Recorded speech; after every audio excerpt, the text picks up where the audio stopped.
시청자 여러분 안녕하십니까? 화요일 뉴스온 시작합니다. 북한이 우리 돈 1,800억 원 가까이 들어간 경의선과 동해선 남북 연결 도로 일부를 오늘 낮에 폭파했습니다. 우리 군 당국은 경계를 강화하고 있는데요. 북한의 의도, 추가 도발 가능성 짚어보겠습니다. 다음 주로 예상되는 윤석열 대통령과 한동훈 대표의 단독 회담을 앞두고 친한계와 친윤계가 신경전을 이어가고 있습니다. 여야가 총력 지원에 나선 재보궐선거는 하루 앞으로 다가왔습니다. 네, 뉴스온 잠시 뒤에 뵙겠습니다.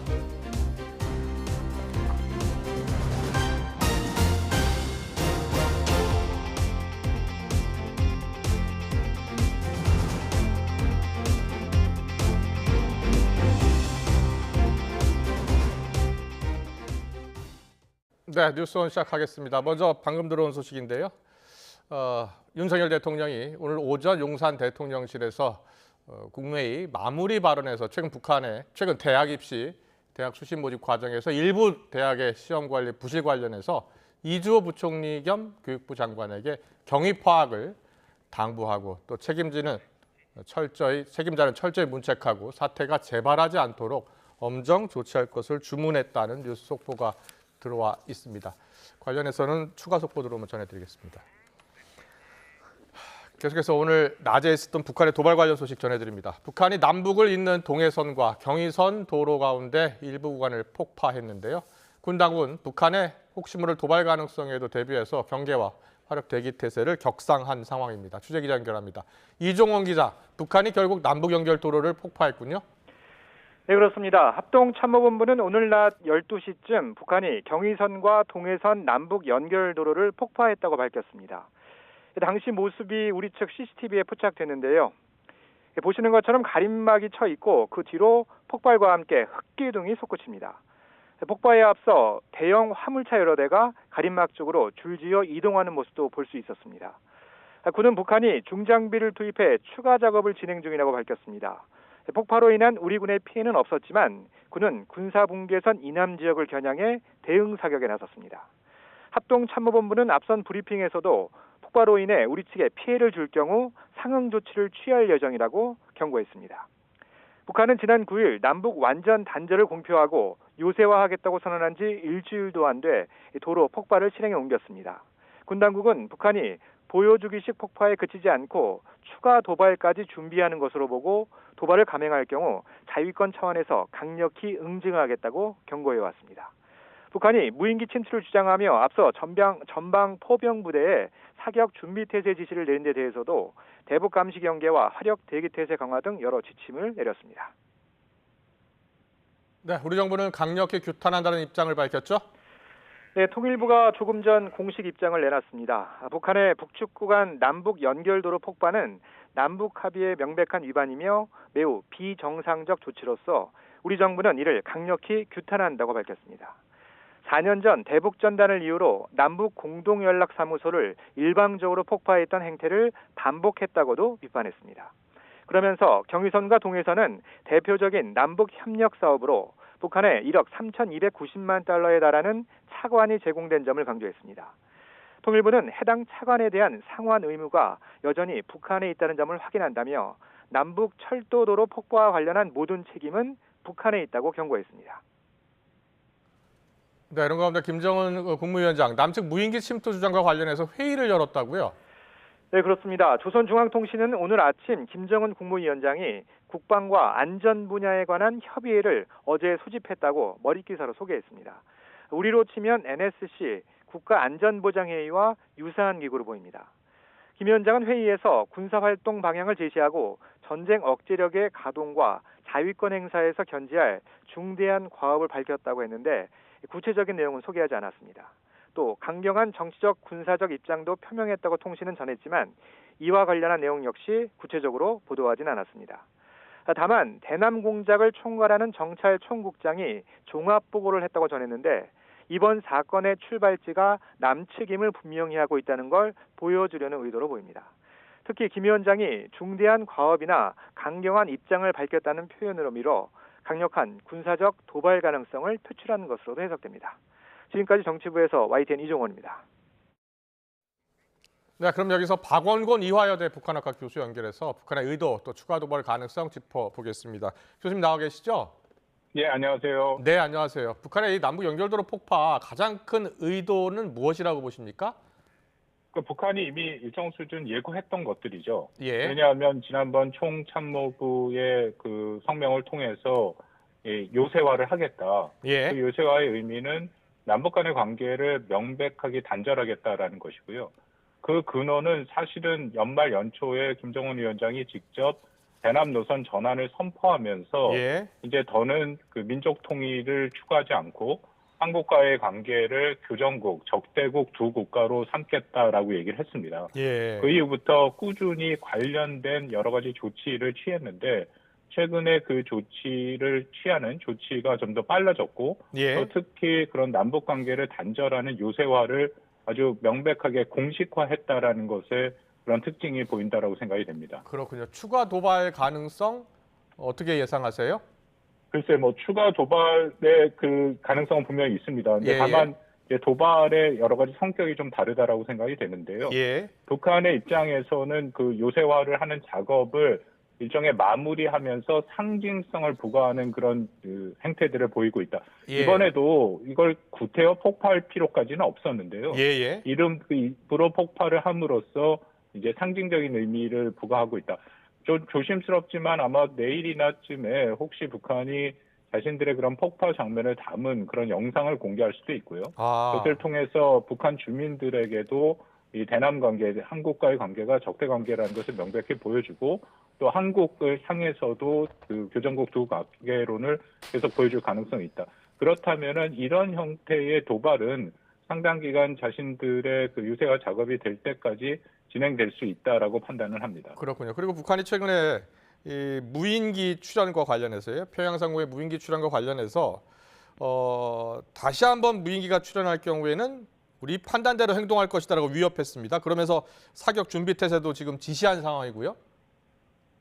네, 그렇습니다. 이 무인기랑 이번 요새화 작업은 연계성이 전혀 없지는 않지만 일단 두 개로 진행이 되고 있다라고 보는 게 맞을 것 같고요. 예. 그 무인기에 대한 것은 뭐 지난 3, 4일 동안 명백하게 북한이 입장을 보였는데 그 입장을 다 정리해서 좁혀서 말씀을 드리면 일단은 한국에서 다시금 그 무인기가 평양 상공에 진입하는 거 그것을 하지 말아라라는 그 메시지가 가장 강하다고 생각이 됩니다.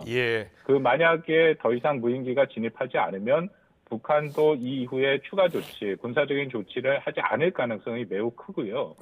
뭐 그것은 북한의 입장에서는 만약 무인기가 온다면 거기에 대해서 자신들이 여러 가지 군사적인 조치를 취한다고 얘기를 했는데 막상 그 취하는 군사적 조치가 북한에게도 적지 않은 부담이 되는 거거든요. 그래서 북한이 현재 원하는 것은 일단 한국에서 무인기를 오지 않는 것을 원한다라고 판단이 되고 어저께 김여정 부부장이 그 미국을 언급하는 짧은 담화가 나왔는데요. 그 담화의 내용도 보면 결국은 미국도 한반도의 긴장을 조성하는 것을 원치 않으니까 한국 정부와 좀 협력해서 이 무인기가 북한에 오는 것을 좀 막아달라. 그렇게 해석할 여지가 있게 그런 담화거든요. 현재로서는 북한도 더 이상 확전을 원치 않고 위기 관리를 하려고 하는 무인기 문제에 대해서는 그런 의도는 있다라고 판단이 됩니다. 네, 마지막 질문 드리겠습니다. 우리 군이 지금 군사부에서는 이남에 대응 사격했고요. 또 화력 대기 태세를 격상한 상황입니다. 우리 군은 어떻게 대응해야 되겠습니까? 뭐 여러 가지 가능성은 다 열어놓고 대비할 필요가 있다고 생각이 됩니다. 특히 이 무인기에 대해서는 뭐 어떻게 될지 좀 불확실성이 있기 때문에 혹시라도 무인기가 다시 한국에서 그 평양에 진입하게 된다면 북한이 1차적으로 그 무인기를 격추하기 위한 그런 작업을 할 가능성도 있다. 다만 무인기가 그렇게 식별이 쉽지 않기 때문에 과연 가능할까에 대한 의구심도 있고요. 근데 만약에 그걸 놓친다면 자신들이 해놓은 그런 여러 가지 담화들이 있기 때문에 이제 어떤 군사적인 조치를 한국을 향해 가할 수도 있다라고 생각을 합니다. 그렇기 때문에 그 모든 가능성을 좀 열어놓고 움직여야 된다고 생각이 되고요. 다만 요새화 작업 쪽에서는 일단 말씀드린 것처럼 북한이 꽤 오랜 기간 동안 계획해서 움직인 거니까 그쪽에서의 물론 우발적 충돌의 가능성은 완전히 배제할 수는 없습니다만 그쪽에서의 무력 충돌 가능성은 상대적으로 낮다라고 생각합니다. 네, 짧게요. 1억 3천만 달러 차관을 우리가 제공했고 상환 의무가 북한에 있다라고 우리 통일부가 밝혔습니다. 북한이 어떻게 대응할 것 같습니까? 뭐 북한은 거기에 대해서 전혀 인정을 하지 않겠죠. 왜냐하면 그렇게 하면 2020년에 개성에 있는 남북 공동 연락사무소를 북한이 말 그대로 폭파하지 않았습니까? 그때도 440억 원에 들은 한국의 세금이 들은 건데 거기에 우리가 이제 배상을 받기 위한 여러 가지 조치를 했습니다만 북한은 기본적으로 국제사회의 규범이나 국가 간의 조약을 완전히 무시하기 때문에 거기에 대한 어떤 우리가 배상을 요구하기는 상당히 제한된다고 생각합니다. 네, 잘 들었습니다. 지금까지 박광용 교수와 함께했습니다. 고맙습니다. 예, 감사합니다. 네, 계속해서 접경 지역으로 가보겠습니다. 남북 간 단절 조치를 이어온 북한이 경의선과 동해선 도로까지 폭파하면서 접경 지역 주민들의 불안은 커지고 있습니다. 접경 지역에 YTN 취재 기자 나가 있습니다. 신기혜 기자, 현장 상황 전해주세요. 네, 경기도 파주시 장산 전망대에 나와 있습니다. 네, 그 현장 분위기는 어떻습니까? 좀 긴장이 높아지고 있는 것 같은데요. 네, 지금 제 뒤쪽으로 멀리 북한 지역이 보이는데요. 안개가 끼어서 또렷하게 보이지는 않습니다. 저희 취재진이 오늘 낮 북한이 남북을 연결하는 도로를 폭파한 뒤 오후 2시쯤부터 이곳에 나와 있었는데요. 전망대에서 멀리 보이는 북한 지역은 아직 특별한 움직임 없이 조용한 모습입니다. 우리 군은 북한이 도로를 폭파한 이후 군사분계선 이남 지역으로 대응 사격을 실시했다고 밝혔는데요. 이곳에서도 조금 전 들리신 것처럼 총소리로 추정되는 소리를 간간히 들을 수 있었습니다. 북한이 남북 간 단절 조치를 강화하는 가운데 접경 지역 주민들 불안감은 잦아들지 않고 있습니다. 그동안 주민들은 북한의 대남 확성기 방송으로 고충을 호소했는데 북한의 포격 준비태세 위협에 이어 남북 간 도로 폭파까지 이어지면서 긴장감을 놓지 못하고 있습니다. 일부에서는 여행 예약이 취소되는 등 생업에 직접 영향을 미친다는 하소연도 나오는데요. 현장에서 만난 주민은 최근 이전과 달라진 분위기를 전했습니다. 직접 들어보겠습니다. 저기서 지금 폭발을 해서 크게 들렸는지 모르는데 한 이틀은 약간 크게 들렸어요. 저 팡팡 약간 그런 식으로. 그러면 조금 지금처럼. 앞서 북한은 남북을 두 개의 국가로 규정한 이후 남한과 단절 조치를 이어왔는데요. 접경 지역 포병부대에 완전 사격 준비 태세를 지시한 데 이어 경의선 동해선 연결도로까지 폭파하고 나서면서 이 지역의 긴장감이 커지고 있습니다. 지금까지 파주 장산전망대에서 YTN 신기혜입니다. 그룹 뉴진스의 한이가 오늘 국회 환경노동위원회 국정감사에 참고인 신분으로 출석했습니다. 지난달 유튜브 방송에서 폭로했던 뉴진스 따돌림 논란을 언급하면서 하이브에 대한 비판을 쏟아냈습니다. 이경국 기자 자세히 전해주시죠. 네, 오늘 오후 국회에 출석한 뉴진스의 멤버 한이 국회 환경노동위원회 국정감사에 참석을 했습니다. 한이는 하이브 내 뉴진스 따돌림 논란에 대해서 직접 입장을 밝혔는데요. 먼저 한이는 누구든 자신과 같은 일을 겪지 않았으면 하는 마음에 국회에 나왔다며 지난달 유튜브 방송에서 폭로했던 내용을 조금 더 구체적으로 설명했습니다. 과거 그룹 아일릿의 매니저가 멤버들에게 자신을 못 본 척 무시하라고 했고 당시 어두어 사내이사이던 김주영 현 어두어 대표에게 이를 알렸지만 계속 넘어가려고 했었다는 주장입니다. 또 하이브 고위 관계자가 지속적으로 뉴진스의 인사를 받지도 않았고 하이브 직원들이 뉴진스를 욕하기도 했다며 하이브가 뉴진스를 싫어한다는 확신이 생겼다고도 말했습니다. 들어보겠습니다. 제가 느꼈던 분위기는 느낌뿐만 아니었고 저희 회사 저희 싫어하는 걸 솔직히 확신이 생겼어요. 네, 이에 하이브 측 인사이기도 한 김주영 어두어 대표는 가능한 조치는 모두 취했었다면서 아직 한이의 주장을 입증할 자료를 찾지 못했다고 반박을 했습니다. 그런데 이에 한이가 곧장 재반박하는 모습도 확인할 수가 있었는데요. 이어서 듣고 오겠습니다. 제가 취할 수 있는 다양한 조치들은 다 취했다고 생각합니다만 제가 좀 더 잘할 수 있는 부분이 있었지 않았을까 하고 되돌아보게 됩니다. 죄송한데 최선을 다 하셨다고 생각하진 않아요. 근데 사회 의지도 없으시고 뭘 어떤 액션을 조치하실 의지도 없으시는데 최선을 다 하셨다고 할 수는 없으실 것 같아요. 네, 이렇게 뉴진스 따돌림 논란에 대한 질의 약 1시간가량 이어졌는데요. 감사 과정에서는 연예인 같은 특수형태 근로 종사자 등이 직장 내 괴롭힘에 사각지대에 놓이지 않도록 대안이 마련되어야 한다는 지적도 이어졌습니다. 지금까지 문화산업부에서 전해드렸습니다. 공천 개입 의혹의 핵심 인물인 명태균 씨가 공개한 김건희 여사와의 카카오톡 대화 중 오빠라는 표현은 윤석열 대통령이 아닌 김 여사의 친오빠라고 대통령실이 설명했습니다. 대통령실 관계자는 당시 문자는 윤 대통령의 입당 전 사적으로 나눈 대화일 뿐이라고 밝혔습니다. 또 명 씨가 윤 대통령 부부와 6개월 동안 매일 스피커폰으로 통화했다는 건 터무니없는 주장이라고 일축했습니다. 이에 앞서 명 씨는 김 여사와 나눈 카카오톡 대화라며 우리 오빠를 용서해달라는 내용 등이 담긴 문자를 공개했습니다. 11.6 재보궐선거를 하루 앞두고 여야는 투표 독려와 선거운동에 열을 쏟고 있습니다. 특히 여당이 전통적으로 강세를 보였지만 야당이 추격하고 있는 최대 격전지 부산 금정구청장 보궐선거 판세에 촉각을 기울이고 있습니다. 국회 연결해 알아보겠습니다. 이준혁 기자.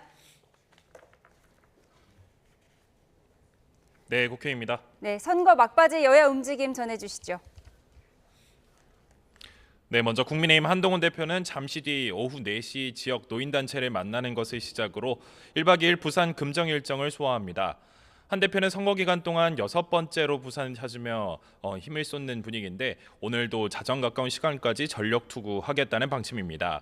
여당에서는 전통적인 강세 지역인 인천 강화군과 부산 금정구에서 막판 표결집이 일어날 거라고 기대를 걸고 있습니다. 신지호 전략기획부총장은 라디오 인터뷰에서 특히 민주당 김영배 의원의 고인 모독 발언이 순직한 김재윤 전 구청장의 추모의 심장으로 작용하고 있다고 내다봤습니다. 그래도 한동훈 대표에게 금정 구민들 또 강화 군민들이 기회를 주는 이런 게 저 막판에 좀 표결집이 좀 이루어지고 있는 것으로 저희들은 자체 파악하고 있습니다. 민주당 이재명 대표는 오늘 재판 일정으로 유세 현장을 찾지는 못하지만 SNS를 통해 2차 심판의 날이 하루 남았다며 투표를 독려했습니다. 이 대표는 자신이 다하지 못할 야당 대표의 역할을 여러분이 함께 대신해달라며 정권의 민생 방기에 맞서 지역 발전을 이끌 민주당의 충실한 일꾼들을 선택해달라고 호소할 것을 당부했습니다.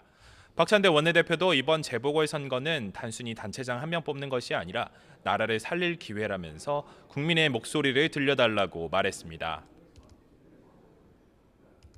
윤석열 대통령과 김건희 여사가 정신 번쩍 들도록 국민께서 회초리를 들어야 합니다.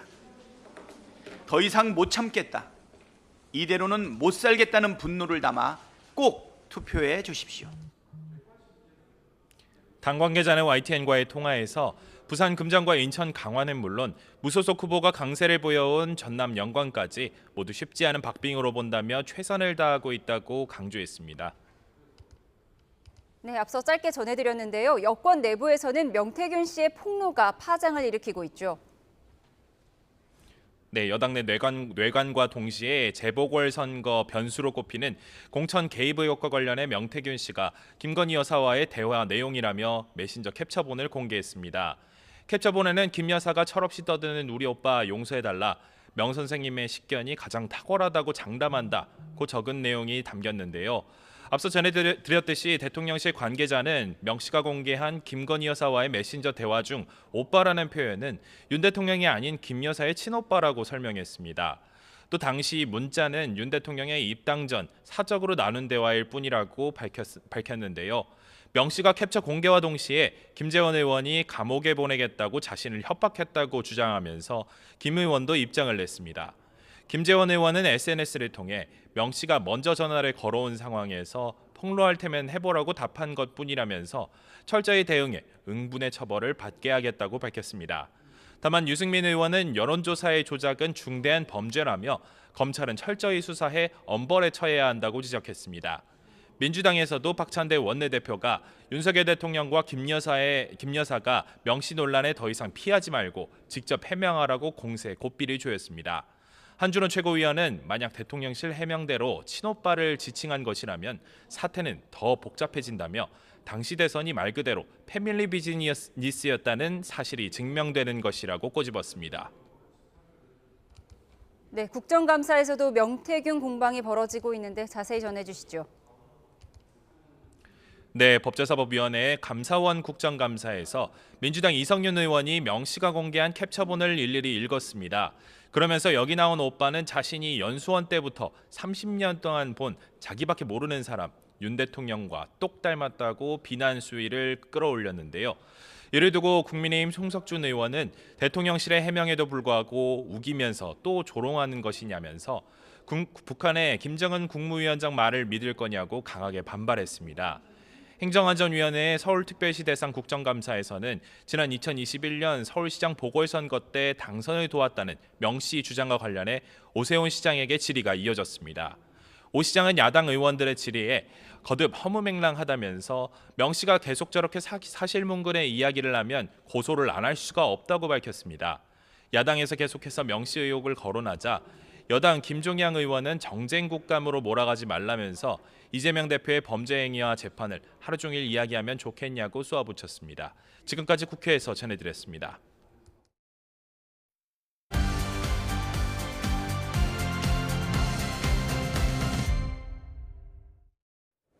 네, 정치의 겉과 속 들여다보는 정치원 시작하겠습니다. 오늘은 박용찬 국민의힘 영등포울 당협위원장, 또 최창렬 용인대 특임교수와 함께 분석해 보겠습니다. 어서 오십시오. 안녕하세요. 반갑습니다. 안녕하십니까. 네, 정치권 이슈 짚어보는 시간인데요. 첫 번째 키워드 보겠습니다. 김재원 최고위원, 분열이라는 단어를 썼는데요. 한동훈 대표의 인적 쇄신 요구와 관련해서 친윤계에서는 보수 분열의 걱정스러움을 표현하고 있습니다. 친한계에서는 비겁하다는 목소리가 나왔습니다. 김재원 최고위원, 김종혁 최고위원의 목소리 듣고 오겠습니다. 독대라는 것은 비밀리에 보안을 유지하면서 말씀하시는 거라서 그때 좀 설득하시는 것이 낫지 않을까라는 생각입니다. 지지자들은 아무래도 보수 분열의 위험성을 지금 걱정하고 있기 때문에 그런 면에서 보궐선거의 표심에도 영향을 미치는 그런 좀 불안한 상황이 아닌가. 정말 비겁하다고 생각을 합니다. 2년 반이나 남았으니까 지금 빨리 개선을 해서 그 국민적 신뢰를 다시 얻으려고 노력해야 되는 거 아닙니까? 지금 고쳐서 잘못하고 있으면 대통령이 됐든 여사가 됐든 이렇게 하시면 안 됩니다라고 충원을 하고 고쳐서 앞으로 국정이 제대로 굴러갈 수 있도록 해야지. 대통령실에 대해서는 입도 뻥끗하지 않으면서 비판하지 않으면서 차별화를 해라라는 식의 그런 논리를. 국민의힘 최고위원 두 사람의 목소리 결이 조금 다릅니다. 예, 박용찬 위원장께서는 누구 말이 더 맞는 것 같습니까? 이제 김재원 최고위원 같은 경우는 이제 결속, 단합을 강조했고요. 예. 지금 김종혁 최고위원은 쇄신, 그렇군요. 개혁, 정상화를 언급했어요. 그 양갈래 컨셉 프레임 속에서 지금 저희 당이 굉장한 지금 갈등을 보이고 있는 양상이고, 물론 결속이라는 컨셉과 또 쇄신이라는 컨셉 둘 다 소중한 컨셉인데 과연 지금 이 시점에서 우리가 가야 할 길이 어떤 길인가 그 부분에 있어서 굉장한 지금 내홍을 겪고 있는 이런 상황인데, 중요한 것은 지금 우리 당의 치부가 지금 많은 부분들이 이미 드러나 버렸다. 따라서 단합과 결속만으로는 이렇게 중차대한 위기 상황을 극복할 수 있겠는가 하는 그런 생각을 하지 않을 수 없게 됩니다. 지금 김 여사의 비선 라인 의혹 공방도 계속되고 있어요. 친한계와 친윤계. 혹시 그 라인이 있다라는 이야기 들어보셨습니까? 저는 뭐 그 정도까지 정보력이 있는 사람은 아니고요. 다만 그 김건희 여사가 지난 대선에서 언급한 조용한 내조 그 약속을 좀 더 확고하게 지켰더라면 하는 그런 아쉬움은 남아 있습니다.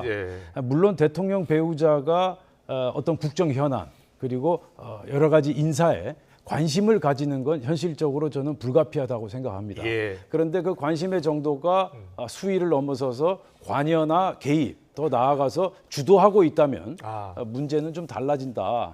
따라서 아직까지 진상이 밝혀지지 않은 상태라서 제가 정확하게 김건희 라인이 존재한다 말씀드리기는 어렵고요. 앞으로 진행되는 상황을 보면서 과연 김건희 여사가 국정 개입 정도가 어느 정도였는지 그 상황을 주도 면밀하게 앞으로 지켜봐야 될 것 같습니다. 그렇군요. 알겠습니다. 최창렬 교수께서는 지금 다음 주 단독 회담을 할 예정이라는 거 아니에요? 물론 확정은 아닙니다만.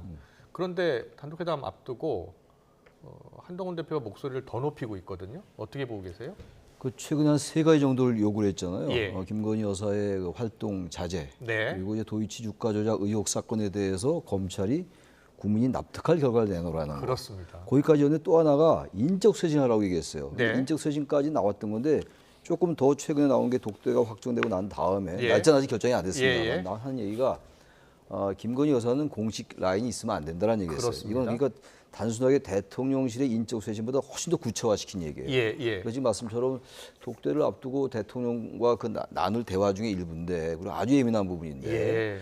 그걸 계속 공격한 이유가 어차피 지금 이제 그 이른바 친윤 같은 당에서도 지금 아까 김재원 최고와 김정일 최고의 말이 전혀 다르잖아요. 그러니까요. 누가 보면 김정일 최고는 야당 같고 김재원 최고가 여당 같잖아요. 같은 그래요. 여당임에도 예. 불구하고 말이죠. 그러니까 이 상황에서 전 윤한 갈등의 차원 이미 넘은 거라고 좀 봐요. 일종의 아주 객관적으로 정치공학적으로 보면 권력 투쟁의 성격이 있는 것이고. 권력 투쟁의 성격이 전 있다고 생각해요. 예. 어차피. 그참 저렇게 얘기를 할 수가 없어요. 예. 상당히 조율된 말을 하겠죠. 근데 예. 그럼에도 불구하고 한동훈 대표가 독대를 앞두고 굳이 이 얘기를 이미 나온 얘기들인데 조금 더 진전시키는 얘기를 해야 될 이유가 있는가라고 볼 때 권력 투쟁의 양상이 좀 있다고 보는 것이고 또 그렇군요. 하나가 예. 지금 대통령실에서 이른바 이제 그 대통령 배우자의 여러 가지 의혹들 예. 이런 부분들이 국민 일반의 인식 속에 뭐 예. 5,700만 국민이 다 그렇지는 않겠습니다만 네네. 상당히 문제가 있다라는 인식이 많이 확산돼 있다고 저는 생각해요. 그런 게 많은 인식 이반 중에 하나의 요인으로 보이는데 예. 그걸 의식하고 이제 강하게 나가는 것 같아요. 한동훈 대표 자기 할 일을 한다. 한 차별화 그리고 당 대표로서의 정체성 확립도 얘기하는 것이고 어쨌든 대통령실의 김건희 여사에 대한 여러 가지 문제가 제기됐던 거 이런 부분도 확실히 하겠다는 그런 확실한 의도가 있다고 저는 생각합니다. 그렇군요. 네. 김재원 최고위원은 한 대표의 이런 발언들이 지지층에 불안감을 안겨줄 수 있다라고 표현을 했는데 자 지지층은 어떻게 받아들일 것 같습니까?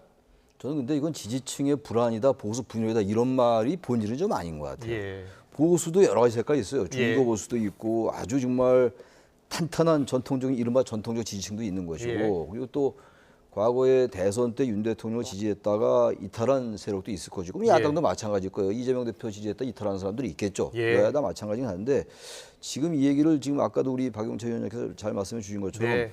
보수의 단합 이런 것만 외치기는 아니에요 지금. 그게 본질은 아닙니다. 지금. 예. 어차피 국민들 인식 속에 상당히 문제가 있다 대통령실에 네. 이게 만약 확산되고 있다면 그 부분이 이제 막 튀어나오는 거예요. 이따 명태균 씨 얘기도 나오겠습니다만 뭐 도저히 상상할 수 없는 얘기들이 막 튀어나오고 있잖아요 지금. 예. 네. 알겠습니다. 그래서 명태균 씨 관련 이야기 좀 더 해보겠습니다. 다음 키워드로 풀어보겠습니다.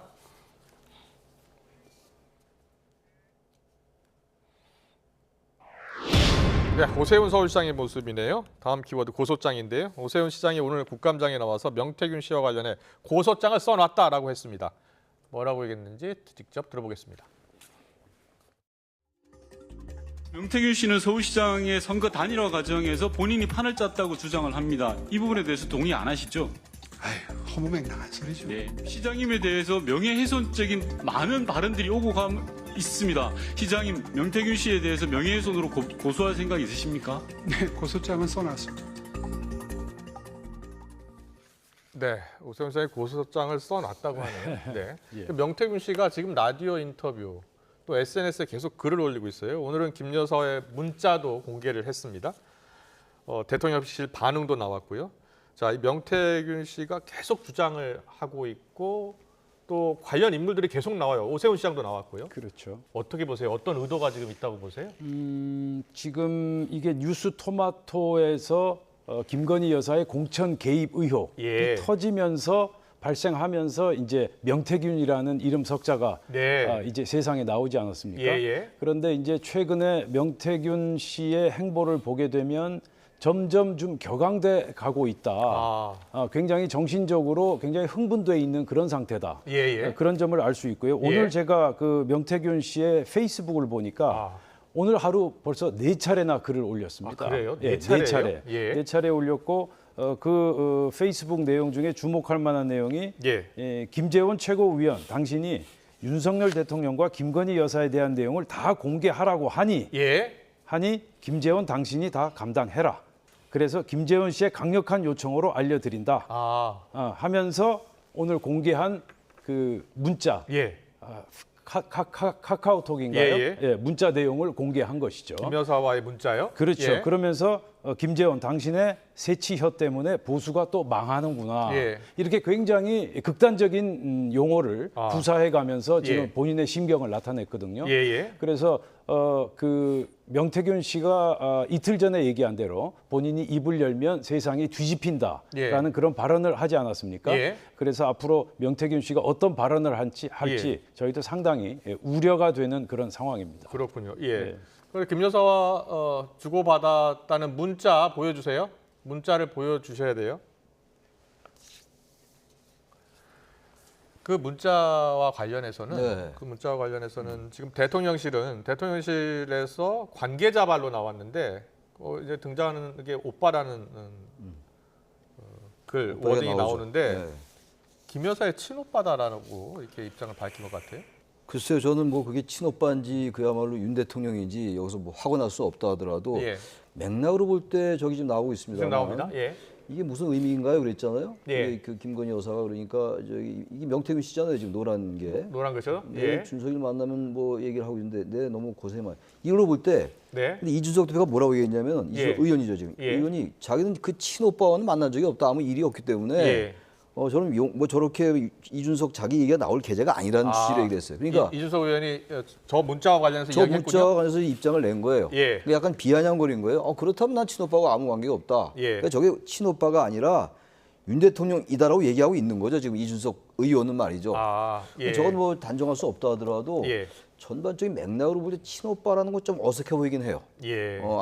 저 자체만 볼 때는 말이죠. 맥락을 좀 봐야 되는데 저 밤 늦게 한 거더라고요. 10시 50분, 밤 10시 50분인가에 서로 주고받은 거. 오후 11시 26분이라고 적혀있네요. 저는 저 문자를 보면서 두 가지요? 사항을 생각해 보는데요. 일단 명태균 씨가 사실 그동안에 윤석열 대통령과 김건희 여사에 대해서는 다소 이제 옹호하는 그러한 반응을 보이다가 왜 저 문자를 꺼냈을까? 아까 제가 말씀드린 대로 김재원 최고위원이 윤석열 대통령과 김건희 여사에 대한 내용을 다 공개하라라고 이제 그 좀 이렇게 부채질이라고 할까요? 이렇게 자극하니까 그에 대한 반응으로 이제 저런 문자를 꺼냈다. 그리고 이제 또 다른 측면에선 이제 명태균 씨가 윤석열 대통령과 김건희 여사에게 자신을 보호해달라라는 그런 간접적인 압박을 지금 가하고 있는 것이 아닌가 하는 그런 생각이 들고요. 또 하나 말씀드리고 싶은 내용은 저런 문자가 공개됐을 때 청와대, 대통령실의 반응이죠. 반응이 적절치는 않았다라고 저는 생각합니다. 상당히 저런 문자 내용이 공개됐을 경우 대통령실이 강력한 단호한 입장을 보여주거나 아니면 침묵으로 좀 더 상황을 지켜보는 그 정도 스탠스가 적절하다고 여겨지는데 지금 그 오빠는 친오빠였다라는 그 정도 메시지만 낸 것은 상당히 좀 이례적이다. 자연스럽지 못했다. 그런 생각을 하지 않을 수가 없습니다. 친오빠라도 문제 아니겠어요? 친오빠가 그렇게 개입해도 되는 겁니까? 저게 명시적으로 지금 김건희 여사와 나눴다는 건 인정을 한 폭이잖아요. 지금. 그건 뭐 대통령이 얘기한 거니까. 그 친오빠다. 저 카톡이 엉터리다라는 얘기를 안 했단 말이에요. 저는 분명히 존재하는 거라고 이제 인정을 한 거고. 그런데 거기 친오빠가 저게 사실이라면 친오빠는 저렇게 해도 되는 건가요? 그러니까 저게 아까 지금 말씀처럼 저 지금 대통령실의 이 이른바 관계자라는 분의 해명이라는 게 대단히 어설퍼요. 요즘 대통령실의 이 최근의 사안에 대해서 대처하는 건 말이죠. 납득이 안 가는 게 너무 많아요. 그야말로 납득이 안 가는 게. 이 정도면 말이죠. 이거 대통령에게 뭐 탄핵 하야까지 얘기했다가 농담으로 말을 바꿨잖아요. 그러면 대통령 권력인데 대한민국 대통령이 최고 권력이에요. 어쨌든 간에. 근데 감히 대통령에게 나중에 농담으로 말을 바꿔도 되는 거예요. 하야, 탄핵 이런 얘기를. 근데 명태균 씨가 최근에 언론사 인터뷰에서 본인이 입을 열면 한 달 안에 대통령이 하야할 수 있다라고 한 다음에 그 다음 날 또 농담이라고 하고. 얘기했고 또 좀 그렇게 해석될 수 있는 취지 얘기를 많이 하고 있는 거예요. 김재원 최고에 대한 대통령실이 어떻게 대응해야 된다고 보세요? 저는 확실하게 뭔지 모르고 그러니까 대통령실의 지금 대응 말하자면 반응이 맞는 건지 안 맞는지 알 수가 없어요. 친오빠인지 아닌지도 우리가 알 수 없는 것이고 많은 사람들이 어떻게 인식하냐를 생각하고 반응해야 될 것 같아요. 그렇군요. 너무 즉자적으로 반응하면서 반응이 나오고 대처가 나올 때마다 더욱더 의혹을 증폭시키는 그런 아주 측면을 보이고 있는 거예요, 대통령실에. 명태균 씨의 행보에 대해서 상당히 엇갈리는 반응들을 보이고 있는데요. 네. 방금 전에 저희들이 봤던 오세훈 시장 강력한 입장을 나타내지 않았습니까? 그렇습니다. 그리고 홍준표 대구시장도 지금 강력한 단호한 입장을 나타내고 있고요. 그렇습니다. 반면 지금 김종인 전 위원장이나 이준석 의원 그리고 대통령실은 다소 주춤하는 듯한 그렇군요. 상황을 관망하는 듯한 지켜보는 듯한 그러한 소극적인 태도를 보이고 있다. 네. 그러한 점이 저희가 한번 지켜봐야 되는 대목이 아닌가 생각합니다. 그렇군요. 홍준표 시장은 선거 브로커 허풍 하나가 나라를 뒤흔들고 있다. 눈 뜨고 볼 수 없다라고 하면서 바로 잡아야 한다. 검찰이 바로서야 나라가 바로 선다. 뭐 이런 표현까지 썼는데요. 알겠습니다. 계속 파장이 확산되고 계속 SNS에 글을 올리고 라디오 인터뷰를 하고 있는데요. 파장이 커지고 있는 상황입니다. 다음 키워드로 넘어가겠습니다.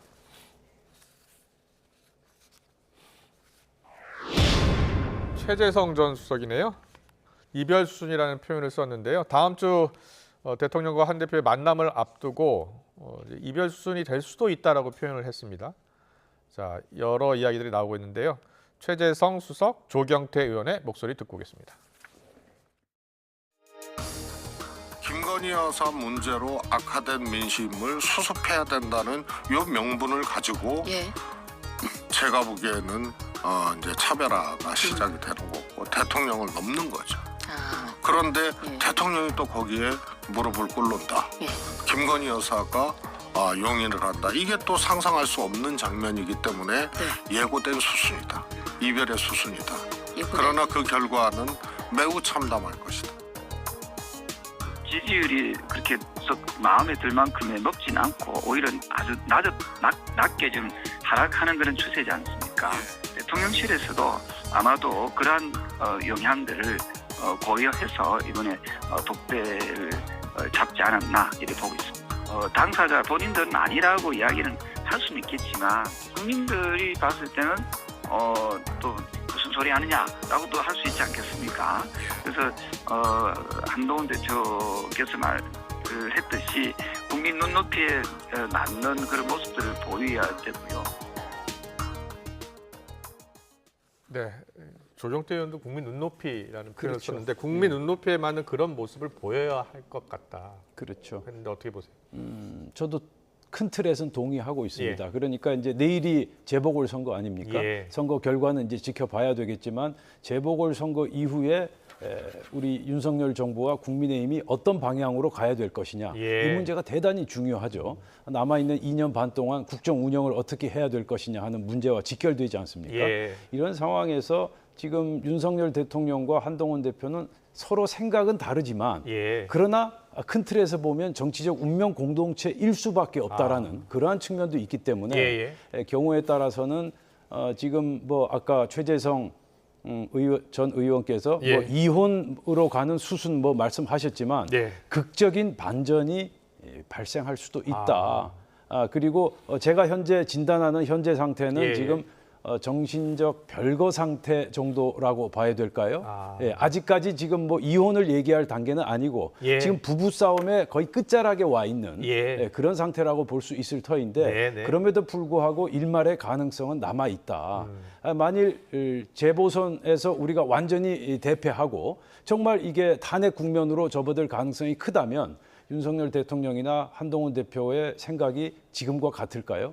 서로 뭔가 아주 극약 처방이나 드라마틱한 어떤 개혁 방안, 쇄신 방안을 내놓지 않을 수 없는 그러한 상황에 내몰릴 것이다. 따라서 두 사람의 독대, 면담이 굉장히 중요한 모멘텀이 될 것이다. 저는 그렇게 생각합니다. 내일 당장 이제 재보선이잖아요. 그 재보선 결과에 따라서 그 두 사람의 만남의 내용도 달라질 것으로 보세요? 그렇죠. 만일 패배한다면 특히 이제 부산 금정에서 패배한다면 윤석열 대통령이나 한동훈 대표는 매우 곤혹스러운 위치에 처하게 된다. 그래서 우리 당이 지금 뭐 분열과 단합 이걸 논의하기 이전에 쇄신과 정상화가 가장 우선적인 테마가 될 것이다. 저는 그렇게 생각하고요. 만약에 우리가 부산 금정구에서 이제 승리를 하게 된다면 좀 상황이 조금 더 좀 편안해지고 그렇게 되겠지만 그럼에도 불구하고 재보궐선거 결과에 따라서 두 사람 간의 대화가 어떻게 전개될지 저희도 지켜보고 있는 그런 상황입니다. 그렇군요. 최창일 교수는 어떻게 보세요? 저는 금정선거가 결과가 어떻게 되더라도 지금 여권의 위기는 변하지 않을 거예요 아마. 저는 지금 얘기는 뭡니까? 금정은 이 여권의 텃밭인데 여기도 위험하다는 그런 얘기잖아요. 지금 야권이 단일화가 되고 워낙 지금 여권에 대한 신뢰가 많이 무너진 상태라서 그래서 만약에 여기서까지 지면 이제 한 대표 책임론이 나오고 뭐 그렇게 된다는 얘기인데 그것도 물론 있겠죠. 그럼에도 불구하고 본질적으로는 대통령실이 바뀌어야 돼요. 김건희 여사가 바뀌어야 되는 것이고 보다 제가 직설적으로 말씀드리면 자꾸만 돌려서 얘기하니까 얘기가 복잡해지는데 김건희 여사 활동 자제해야 되고 그다음에 도이치 모터스 주가 조작에 대해서 전 최근에 그 이른바 친윤이라는 분들의 반응이 이해가 안 가요. 그거 뭐라고 그랬어요? 저희 지금 한동훈 대표가 도이치 주가 조작 의혹 사건에 대해서 검찰이 국민이 납득할 결과를 내놔라 할 수 있는 얘기예요. 원론적 얘기 아닙니까? 근데 여기에 대해서 여론 재판하라는 거냐? 대한민국 검찰이 여론 재판하는 그런 검찰이 아니잖아요. 그러니까 제가 볼 때 친윤이란 분들이 자꾸 이런 얘기를 하니까 국민들의 민심이 자꾸 이반되는 거예요. 국민 납득하는 결과 당연히 내놔야죠. 그리고 그다음에 지금 또 하나 문제가 그 금정선거 결과보다 난 더 중요한 게 이거예요. 지금 김건희 여사를 보위하고 있는 이른바 그렇게 들리는 얘기 아니에요? 김건희 여사 이른바 비선 라인을 정리하라는 얘기 아니에요? 근데 김대남 씨가 최근에 한 게 뭐 이른바 십상시 이런 얘기도 했어요. 뭐 김대남 씨의 말을 믿는 건 아니겠습니다만 아무튼 그렇다면 여기에 대해서 이게 진실인지 아닌지 모르겠어요. 지금 정치권에서 나온 여러 얘기들이 거의 진위 공방이 많아요. 진실 공방이. 뭔지 모르겠으나 적어도 뭔가 국민들이 느낄 때 대통령실이 바뀌는구나. 지난번에 보세요. 총선에 대표하고 난 다음에 야당 대표가 영수회담 제안했죠. 바뀌지 않았잖아요. 여기까지 온 거예요 지금. 그게 본질인 것이지 보수가 분열한다 뭐 이런 얘기가 중요한 게 아니에요 지금. 그러니까 지금 친윤의 일부 인사들이 나와서 자꾸만 이런 대통령실을 옹이한다고 해가지고 하는 발언들이 자꾸 민심과 멀어지는 게 아닌가라는 생각이 들어요 저 개인적으로. 그렇군요. 본질은 그게 아니다라고 생각합니다. 알겠습니다. 지금 내일 이제 재보선 앞두고 이재명 대표가 2차 심판의 날이다. 하루 남았다. 투표 독려하자라고 했고 조국 대표도 부산서 지면 한동훈 대표가 사퇴해야 할 것 같다라고 또 이야기했습니다. 자, 내일 재보선 결과에 따라 이재명 대표는 뭐 승패와 상관없이 리더십에는 아무 문제 없을 것이다라는 게 지금 민주당의 입장인데요. 어떻게 보세요? 만약에 금정에서 민주당이 이기고 그리고 또 이제 뭐 상정하기 어렵겠습니다만 영광 곡선에서 하나 지면 또 이재명 대표로서는 상당히 더 탄탄해지겠죠. 금정이 이기면. 근데 문제는 영광 곡선에서 지면 어쨌든 당내에서 위상이 뭐 흔들리게 하겠어요. 지금 완전하게 당을 장악한 상태라서 흔들린다는 표현은 맞지 않는 것 같고. 그러나 뭐 약간의 술렁임은 있겠습니다만 그러나 이재명 대표도 엄청 리스크가 있어요. 지금 당장 한 달 후에 그 1심 공판이 있잖아요. 25일에는 또 하나 1심이 있고 말이죠. 이런 사법 리스크 아닙니까? 위증교사와 선거법 위반이 첫째가 이제 공직선거법 위반이고 두 번째가 위증교사 의혹 사건인데 그것도 만만한 건 아니에요. 사실은 그 야당 대표가 그 사법 리스크가 지금 줄줄 달고 다니는 거 아니에요 지금? 이것만 있습니까? 대장동, 백현동, 성남 FC 좀 나열하기도 힘들어요. 근데 거기에 대해서 민주당은 1심 결과와 상관없이 어떤 결과가 나오더라도 역시 리더십은 흔들리지 않을 것이다. 제가 볼 때 큰 틀에서 리더십은 흔들리지 않을 거예요. 그럼에도 불구하고 거기 당내 친문들도 있어요. 비명도 있고 당장 세력화가 안 돼 있고 이제 거의 이제 뭐 친명이 장악했다 하더라도 1심에서 그냥 유죄가 아니라 피선거권 박탈의 유죄라든지 그다음에 의원제 상실에 해당한 유죄가 나오면 물론 2심, 3심도 있으니까 그렇다 하더라도 당내 외에 전혀 동의가 없겠어요. 그럼에도 불구하고 큰 틀에서 야당의 대선 전세의 위상은 흔들리지 않을 거죠. 아마 그렇게 나갈 거예요. 야당은 또 법원이 오염됐다. 뭐 이렇게 하지 않을까라는 생각도 들기도 들어서 당장 흔들리지 않는다 하더라도 동의는 있을 수 있다라고 생각합니다. 그렇군요. 박영찬 위원장께서는 어떻게 예상하고 전망하세요? 야당의 입장에서 야당은 저도 어떻게? 비슷하게 보고 있고요. 전남 영광이란 지역이 호남 아닙니까? 호남은 민주당의 중심 지역이고 중심 지역에서 이번에 만약에 패배한다면 지난 총선에서 비례대표 득표율에 있어서 조국 혁신당에 밀리지 않았습니까? 그런데 이어서 이번 재선거에서도 조국 혁신당이나 진보당에게 밀린다? 그러면 이재명 리더십에 대한 언급 내지는 재검토 작업이 당연히 들어갈 것이고 그래서 최소한 균열은 발생할 것이다. 그리고 이재명 대표는 이미 사법 리스크를 가지고 있는 상황 아닙니까? 여기에다가 정치적 리스크까지 또 덧붙여진다면 이재명 1극 체제에 최소한 균열은 갈 수 있다 저는 그렇게 보고 있습니다. 예, 국민의힘 역시 이번 재보선 결과에 따라서 친한 친윤이 더 분열할 수도 있다는 이야기 있던데 어떻게 보세요? 그렇죠. 부산 금정 같은 경우는 지금 한동훈 대표가 4차례 현장을 찾아간 것으로 알고 있습니다. 그만큼 이제 공을 많이 들이고 있는 거죠. 선거 책임론이 나올 거 아닙니까? 만약에 당연히 패배한다면요? 선거 책임론이 나오겠죠. 그래서 내분도 더 격화될 것이고 만일 패배할 경우 한동훈 지도 체제에 대한 책임론 공방이 더욱 거세질 것으로 전망되고 있습니다. 네, 뭐 뚜껑을 열어봐야지 알겠습니다만 일단은 결과가 어떻게 될지가 궁금해요. 그렇죠. 예, 당내에서는 어떻게 예상하고 있어요? 저희는 그래도 승리하지 않겠나. 왜냐하면 이 투표율이 높지 않거든요. 그래서 투표율이 높지 않은 그런 선거에서는 조직력, 세력이 굉장히 중요하다. 그래서 백종원 의원이 지난 총선에서 13.25%포인트 차로 승리했던 곳 아닙니까? 그리고 역대 지방선거에서 거의 다 저희가 이겼고요. 그래서 이번에 그 조직표가 다시 한번 가동되기를 기대하고 있는 그런 상황입니다. 네, 알겠습니다. 오늘 정치권 이슈 정치원은 여기까지 듣겠습니다. 박용찬 국민의힘 영등포 당협위원장, 최창렬 용인대 특임교수와 함께했습니다. 잘 들었습니다. 네, 고맙습니다.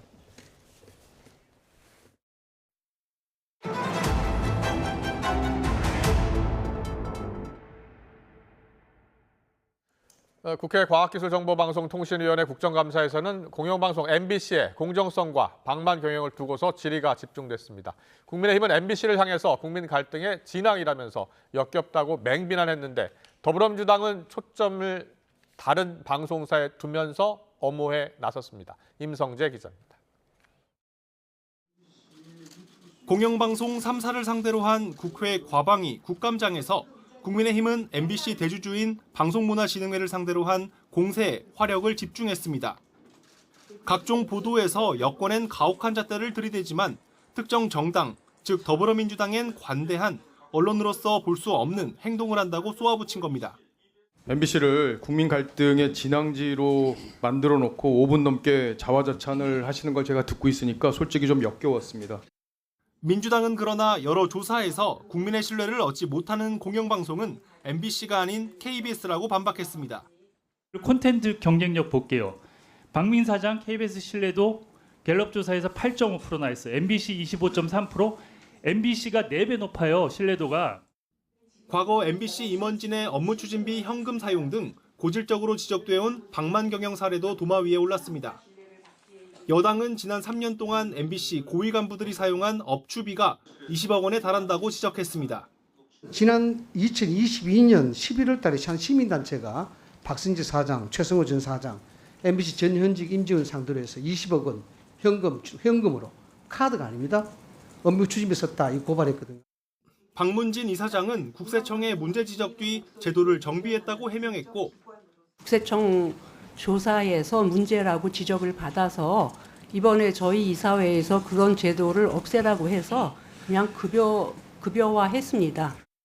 민주당은 최근 MBC의 KBS 사장 등 간부들의 업무 추진비 대폭 증액 보도를 꺼내들며 여당과 초점을 달리했습니다. MBC 보도에 대해서 KBS의 반응은 어땠습니까? 악의적 보도라며 자신들은 법인카드로만 사용하는 만큼 사용 내역이 투명하게 공개되며 감사를 통해 엄격히 통제된다고 오히려 역정을 내었습니다. 하지만 여당은 MBC가 지난 2020년 북한 열병식엔 밤축제라고 제목 붙인 반면 이달 초 국군의 날 시가행진엔 군사정권의 잔재 등을 언급한 점을 고리로 공세의 고삐를 늦추지 않았습니다. 북한 열병식이 밤축제로 꾸몄다라고 보도했습니다. 문재인 정부 때죠. 이번 10월 1일 국군의 날 시가행진에 대해서 군사정권을 방불케 한다. 이렇게 보도하지 않았습니까? 이 과정에서 야당 소속 과방위원장이 여당 질의의원과 박문진 이사장의 나이차 등을 치사하면서 여야 간 설전도 오갔습니다. 증인들께 개인적이고 감정적인 발언은 최대한 자제하는 게 옳겠죠. 네, 그리고 저는 개인적으로 장유 유서의 정신이 몸에 배어서 솔직히 더 불편했는데 박문진 이사장은 질의 대상이 된 보도들과 관련해 전체 뉴스를 보고 말씀해달라고 당부했습니다. 공영방송을 상대로 한 국정감사는 차수 변경을 하며 자정을 넘긴 뒤에 마무리됐습니다. YTN 임성재입니다. 인기 걸그룹 뉴진스의 멤버 한이가 사내 따돌림 논란과 관련해 국회 국감장에 직접 나와 하이브를 작심 비판했습니다. 당시 상황 함께 들어보시죠. 제가 느꼈던 분위기는 느낌뿐만 아니었고 저희 회사에서 저희 싫어하는 걸 솔직히 확신이 생겼어요. 그 김주영 대표로부터 증거가 없다, 참아라 이런 말을 들었습니까? 그 증거가 없어서 어쩔 수 없어요. 이렇게 얘기하시면서 계속 넘어가려고 하셨어요.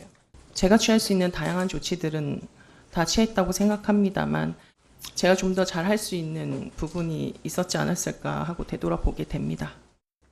죄송한데 최선을 다하셨다고 생각하진 않아요.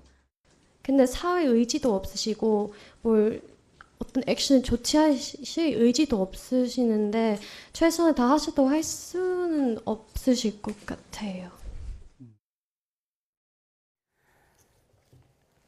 병사 월급이 꽤 올랐다고는 하지만 이 월급 받으러 대신 군에 가는 사람이 있을까요? 실제로 있었습니다.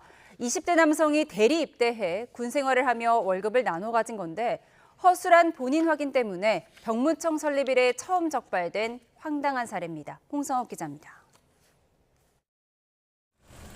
군부대에 필요한 운전병을 양성하는 부대입니다.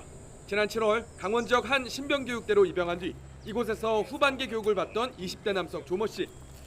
조 씨는 과거 이미 군대에 입대한 뒤 건강 문제로 전역했다가 또 입대했습니다. 알고 보니 입대를 앞둔 20대 남성 최모 씨를 대신해 입대한 것. 인터넷을 통해 만난 최 씨가 군 월급 절반을 나눠주겠다며 대리 입영을 제안하자 이를 받아들였습니다. 최 씨 행세를 하며 신체 검사를 대신 받고 신병교육대와 자대 배치에 이어 후반기 교육까지 받으며 3개월 가까이 군 생활을 이어가던 조 씨. 병무청과 군부대까지 모두 속인 군 생활은 발각을 두려워한 최 씨가 자수하며 드러났습니다. 대리 입영 사실을 뒤늦게 확인한 병무청은 경찰에 신고했고 경찰은 제 뒤로 보이는 수송교육연대에서 조 씨를 긴급 체포했습니다. 조 씨는 경찰 조사에서 생계가 곤란한 상황에서 월급을 나눠 갖고 의식주를 해결하기 위해 대리 입영했다고 진술했습니다. 실제로 2등병 월급 64만 원 가운데 30만 원 정도를 나눠 가진 것으로 알려졌습니다. 대리 입영 적발 사례는 1970년 병무청 설립 이래 처음인 것으로 전해졌습니다. 병무청은 본인 확인을 제대로 하지 않은 사실을 인정하고 홍채 인식 등 확인 절차 강화를 검토하고 있습니다. 사단에 들어갈 때 병무청에서 신분증하고 본인 여부 확인한 다음에 군부대 입영을 시키거든요. 그 과정에서 저희들 본인 확인이 소홀한 부분이 있었고요. 검찰은 병역법과 주민등록법 위반 등의 혐의로 조 씨를 재판에 넘겼고 공범인 최 씨도 조만간 기소할 방침입니다.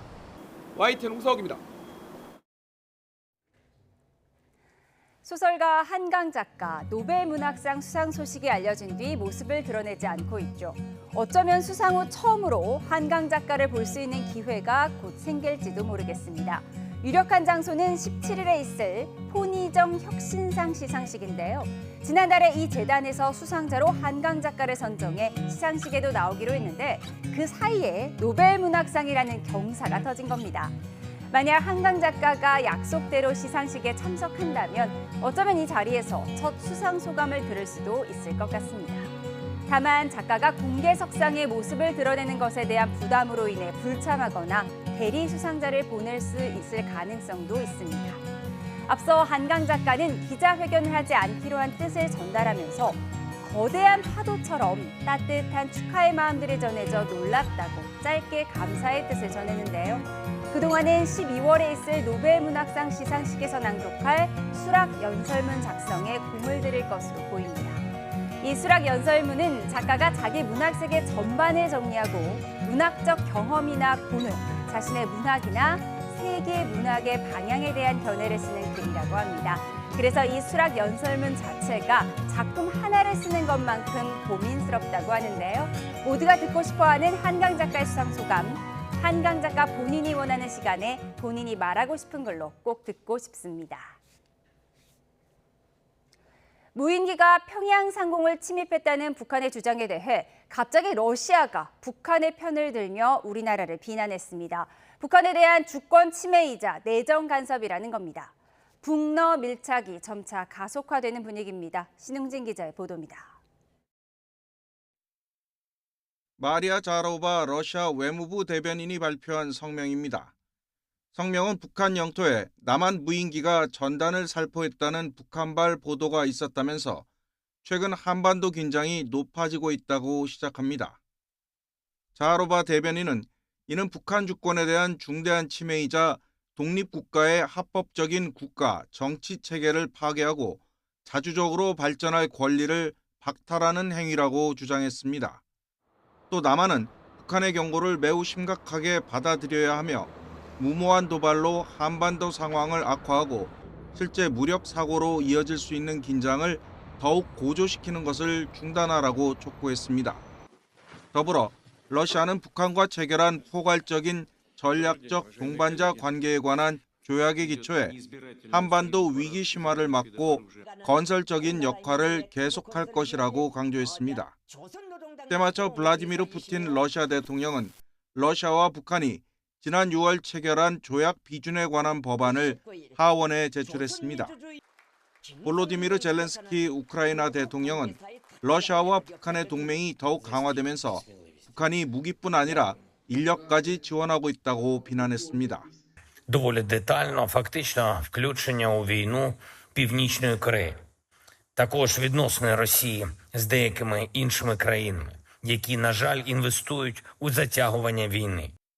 북한 외무성은 지난 11일 중대 성명을 통해 한국이 지난 3일부터 무인기를 평양에 3차례 침투시켜 대북 전단을 살포했다고 주장했습니다.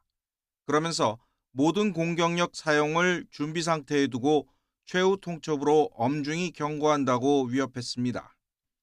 김용현 국방부 장관은 북한 주장에 대해 사실 여부를 확인해 줄 수 없다고 대응했습니다. YTN 신홍진입니다.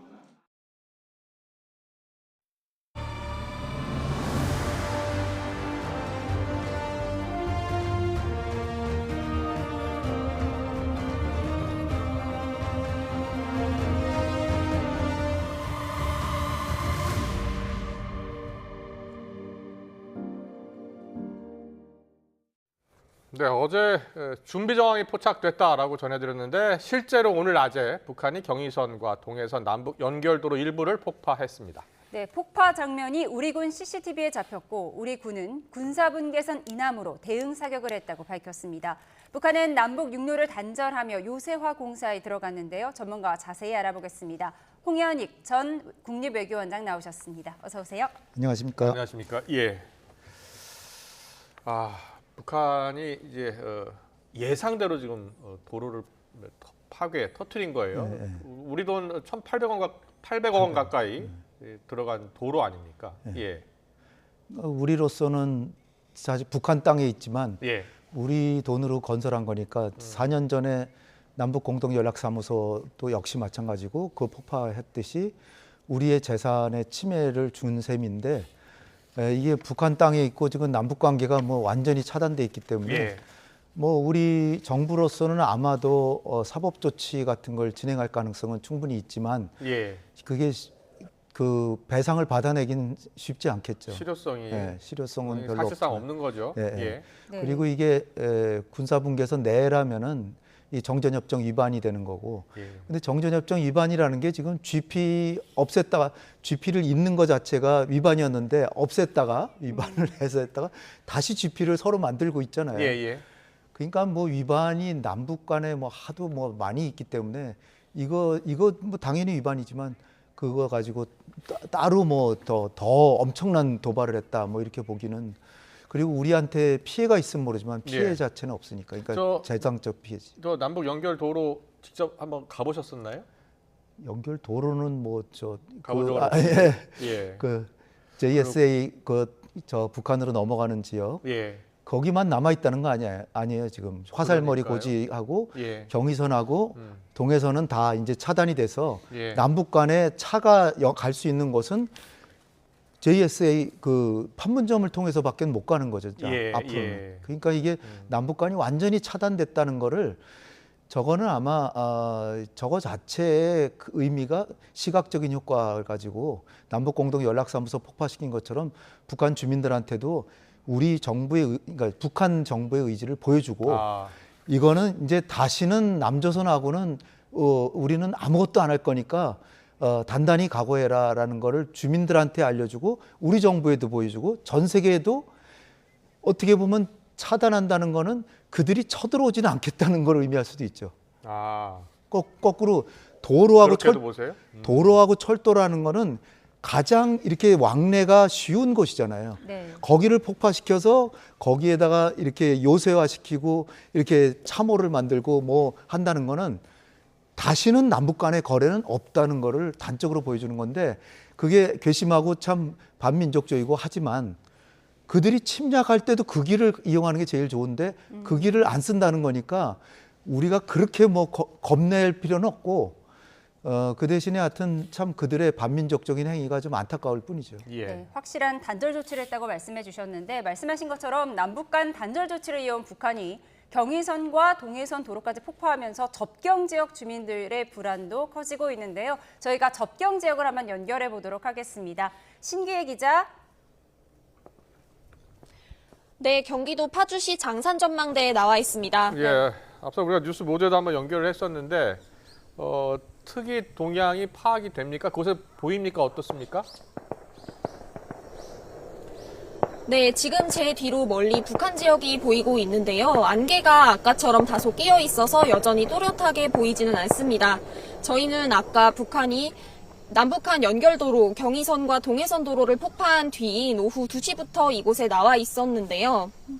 전망대에서 멀리 보이는 북한 지역은 아직까지도 특이한 동향은 보이지 않고 있습니다. 우리 군은 북한이 도로를 폭파한 이후 군사분계선 이남 지역에 대응 사격을 실시했다고 밝혔는데요. 저도 이곳에 나와 있는 동안 총소리로 추정되는 소리를 간간히 들을 수 있었습니다. 직접 촬영한 영상 잠시 보시겠습니다.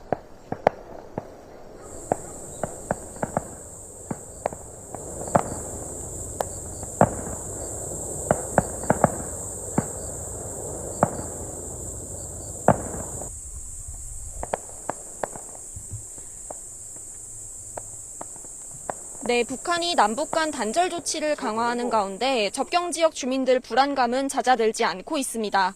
그동안 주민들은 북한의 대남 확성기 방송으로 고충을 호소했는데 북한의 포격 준비태세 위협에 이어 남북 간 도로 폭파까지 이어지면서 긴장감을 놓지 못하고 있습니다.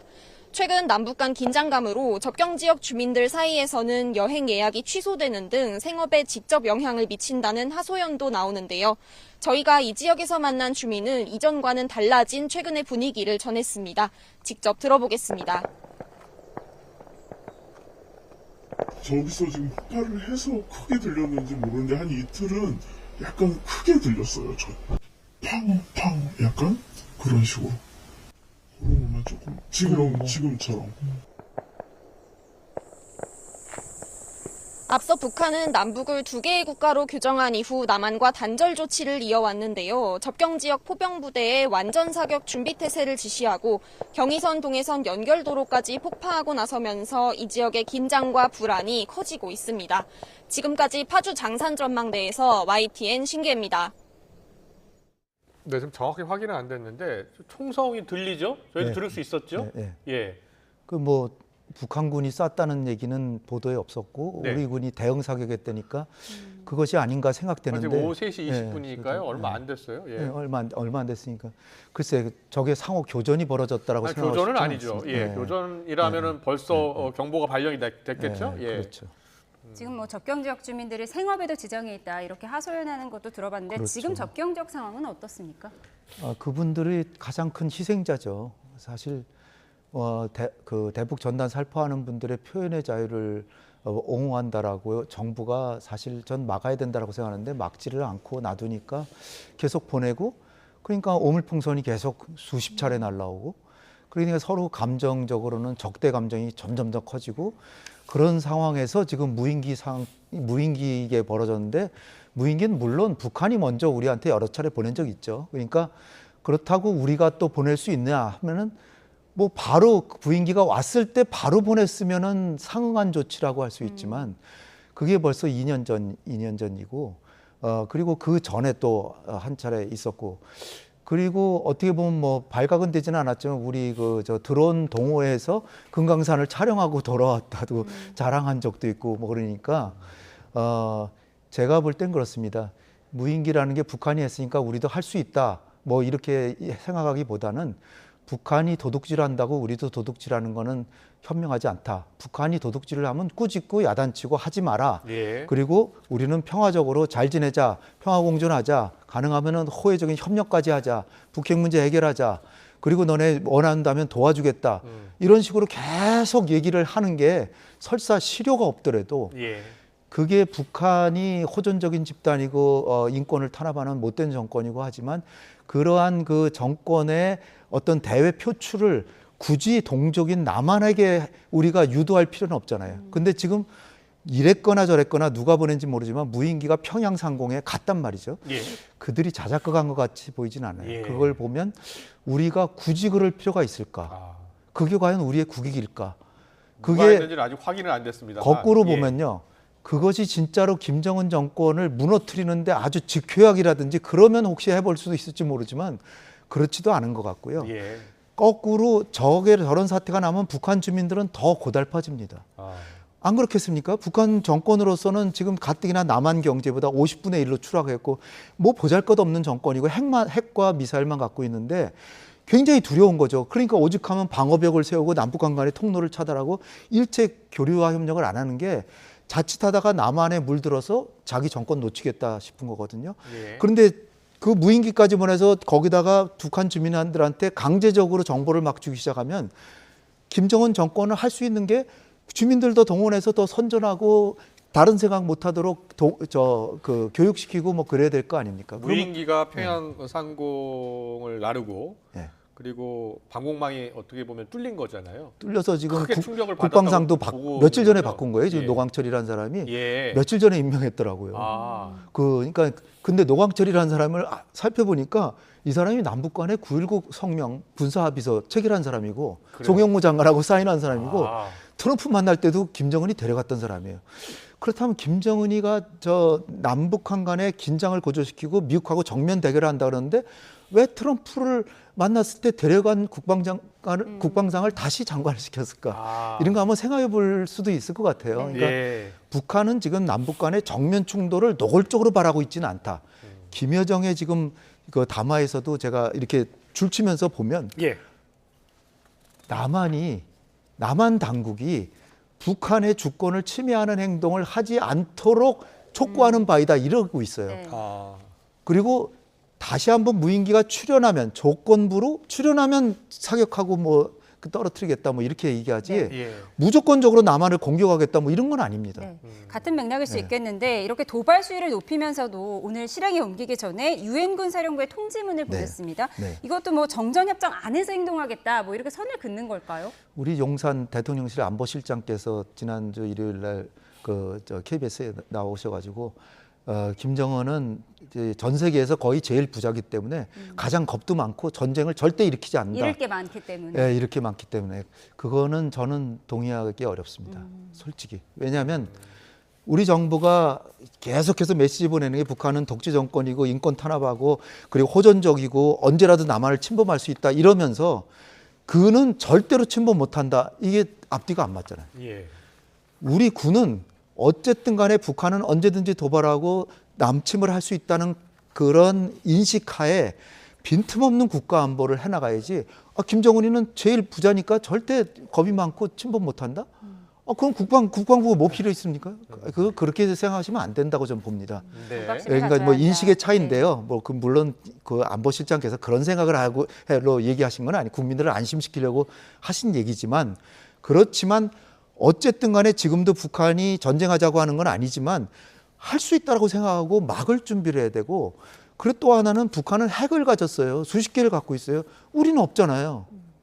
이걸 생각을 해야죠. 우리가 그 뭐 현무 5라 그래가지고서는 그 고위력 탄도미사일만 갖고 있다라고 김정은이 진짜 묘양상 깊숙이 숨으면 그것도 현무 5로 해결 못합니다. 그렇기 때문에 우리가 너무 안심해서는 안 될 뿐 아니라 자극할 필요도 없다. 결국은 지금 우리가 전략적 모호성이라 그래가지고서 우리는 그 무인기 뭐 안보 기술상 알려줄 수 없다 그러잖아요. 확인해 줄 수 없다 그러잖아요. 제가 볼 때는 일단은 우리 군에서는 절대 그런 일을 안 했다. 그리고 다른 사항은 알아보는 중이고 혹시 북한의 자작극일 수도 있다. 이 정도로 얘기해야지 누가 했는지 전혀 우리는 모른다. 그러니까 김정은이 그걸 또 받아쳐가지고 아무리 발뺌을 해도 우리 대한민국 국방부가 주범이라는 걸 우리는 알고 있다. 뭐 이런 식으로 우리를 또 치잖아요. 예. 그럴 필요가 뭐가 있어요? 우리 군이 확실히 안 했으면 우리 군은 절대 안 했다. 라는 건 일단은 확인해 주고, 그러니까 정면으로 우리가 남북 간의 대결을 하자는 걸 원하는 건 아니다라는 걸 알려주고, 그러나 정확한 사실은 지금 확인 중이다. 이런 정도로 하면 남북 간의 긴장이 좀 완화되지 않을까 이렇게 생각이 됩니다. 그렇군요. 오늘 김정은 위원장이 우리나라 이제 NSC격 네. 회의를 소집했다는 거예요. 네네. 그런 회의 보셨어요? 어떤 회의예요? 그러니까 그거는 상설 회의가 아니고 우리는 그러니까요. NSC가 거의 상설로 뭐 북한의 안보 사태가 나면은 자동적으로 거의 모이는데 거기는 주로 모이는 게 당 중앙 군사위원회가 있습니다. 예. 네. 거기에 뭐 군인들 해가지고서는 뭐 정치국원과 같이 확대 당 중앙 군사위원회를 해가지고 한 100명이 만난다든지 이렇게 하지만 요번에 한 거는 비상조치로 요번 사태의 최고의 정보를 가지고 있는 군 고위 관계자들을 모아가지고 예. 나름대로 자신들은 정통성을 가지고 정책 결정을 한다는 걸 보여주기 위해서 일단 보고를 청취하고 상황을 판단한 다음에 향후의 과제를 지시하고 그 이후에 이제 저거 폭발한 거죠. 예. 폭파는 근데 저건 며칠 전에 이미 예고된 거니까 예. 폭파하는 거는 저 미군한테도 알려주고 한 것이 네. 제가 볼 때는 그것도 조금 안심할 수 있는 이유 중에 예. 하나예요. 왜냐하면 남한하고 직접적으로 계속해서 말싸움을 하면 점점 상황이 고조될 수 있다. 고조되니까 예. 긴장이 고조되니까 사실 정전협정 관리자가 유엔군 사령관이죠. 예. 그러니까 유엔군이 지금 책임을 져라. 무인기를 북한에 보낸 거 책임지고 남한을 유엔군 사령관이 탓해라. 그리고 지금 남한이 자꾸 정전협정을 위반하는데 그거를 말려라. 우리는 정면 대결하고 싶지 않다. 그런 메시지를 돌려서 얘기한 게 아닌가 이렇게들 전문가들은 보고 있어요. 네. 그렇군요. 정전협정은 북한이 많이 위반하고 있지 않나요? 많이 하고 있죠. 예.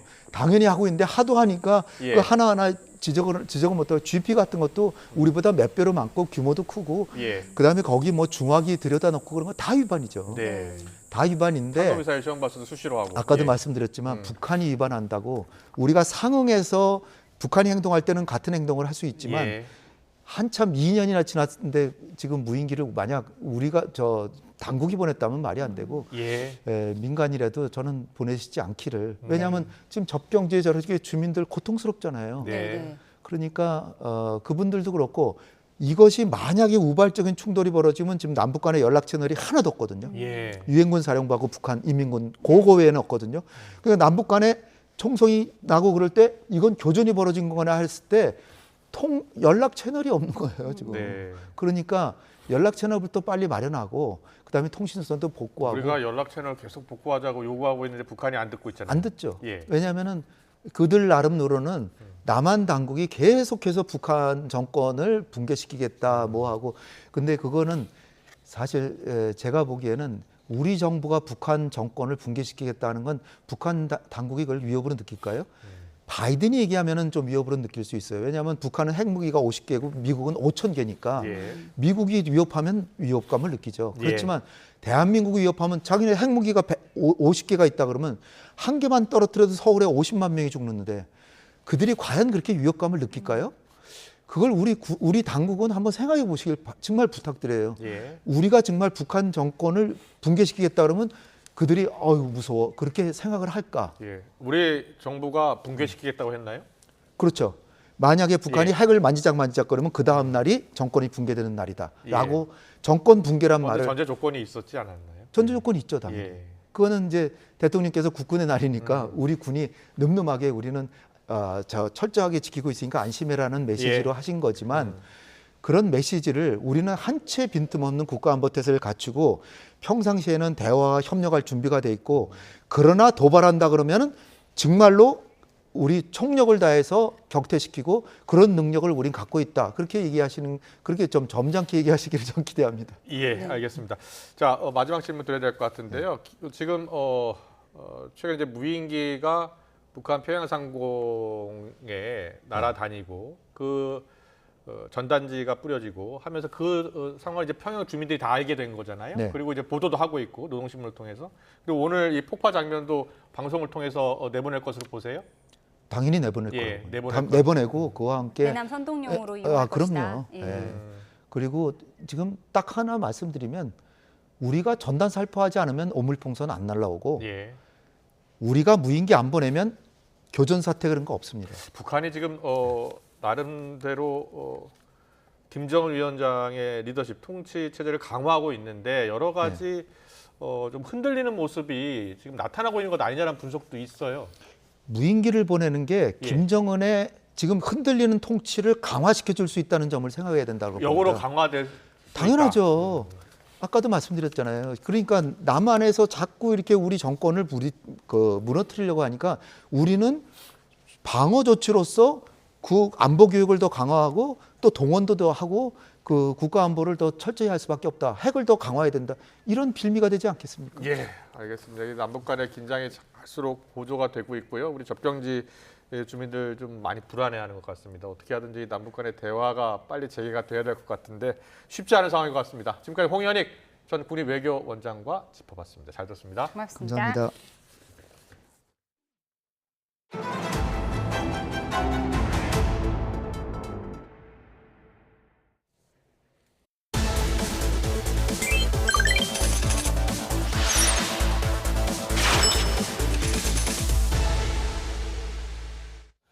경제 이슈 쉽게 풀어드리는 경제픽 시작하겠습니다. 오늘은 최하영 기자와 함께합니다. 어서 오세요. 어서 오십시오. 안녕하세요. 안녕하세요. 첫 번째 주제 영상으로 먼저 만나보겠습니다.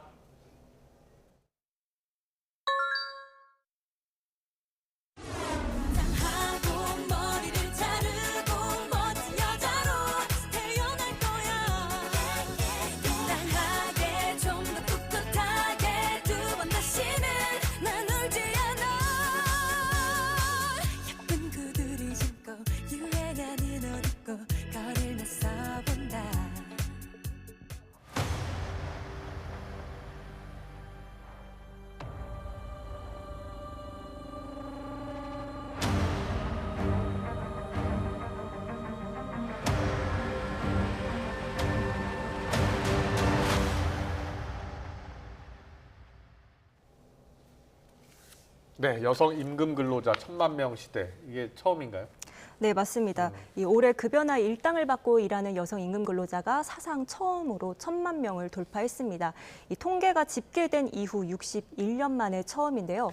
이 1963년 57만 명이던 여성 임금 근로자는요, 올해 8월까지 평균 1,015만 명으로 집계가 됐고요. 61년 동안 18배 가까이 증가한 겁니다.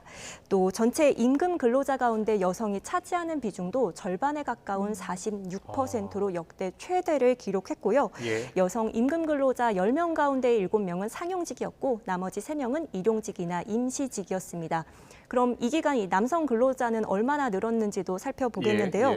남성 임금 근로자는 1963년 181만 명에서 올해 8월 평균 1,188만 명으로 6배 넘게 늘었습니다. 네, 일하는 여성이 늘었는데 키워드 보면 숙제는 이것이라고 했는데 숙제가 뭔가요? 네, 바로 임금 격차입니다. 이 경제협력개발기구 자료를 보면요. 2022년 기준으로 우리나라 남여의 임금 격차는 31%로 나타났는데요. 비교 대상인 36개 나라 가운데 가장 격차가 컸습니다. 또 OECD 회원국 평균보다 3배 가까이 높은 수준이었는데요. 여기에 여성의 고위직 승진을 막는 유리천장도 여전한 것으로 나타났습니다. 또 OECD 회원국 29개국 가운데 꼴찌였고요. 지난 2013년부터 12년 연속 꼴찌를 기록하고 있습니다. 12년 연속이에요? 네, 맞습니다.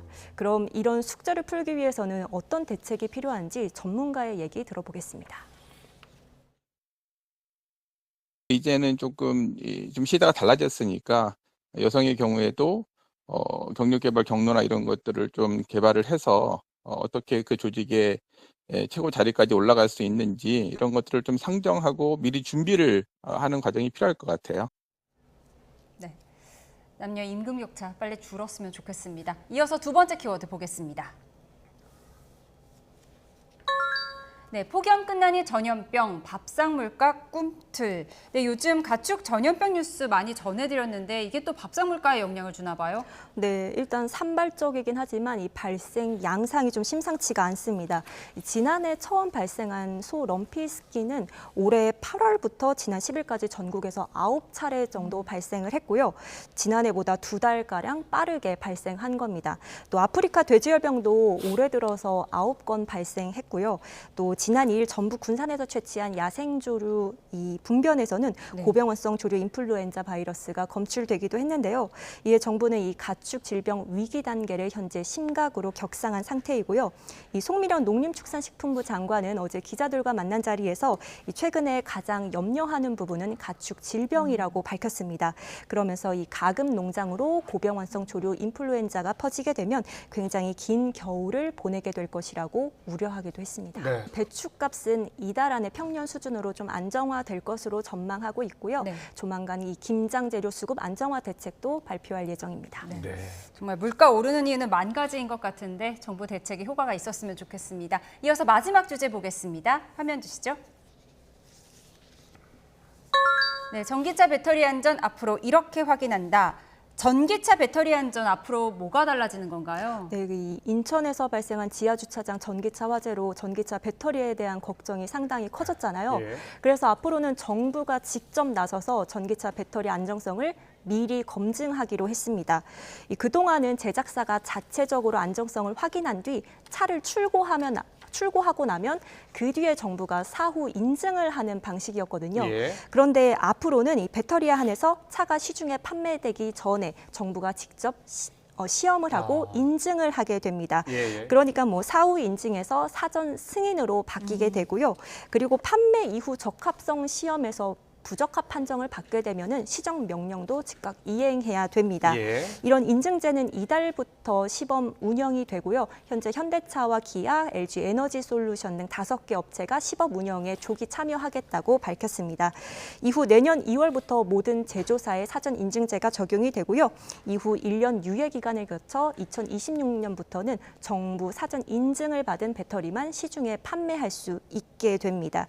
이 정부는 이런 배터리 사전 인증제가 전기차 배터리 안전 강화의 계기가 될 것으로 보고 있습니다. 네, 알겠습니다. 오늘의 경제 소식 잘 들었습니다. 경제부 최아영 기자였습니다. 고맙습니다. 고맙습니다. 네, 이어서 기업 소식 전해드리겠습니다. 삼성전자의 AI 스마트폰 갤럭시 S24 울트라가 미국 소비자 전문지 컨슈머 리포트의 최근 스마트폰 평가에서 공동 1위를 차지했습니다. 삼성 갤럭시 S24 울트라는 컨슈머 리포트 스마트폰 랭킹에서 아이폰 15 프로 맥스와 함께 공동 1위를 기록했습니다.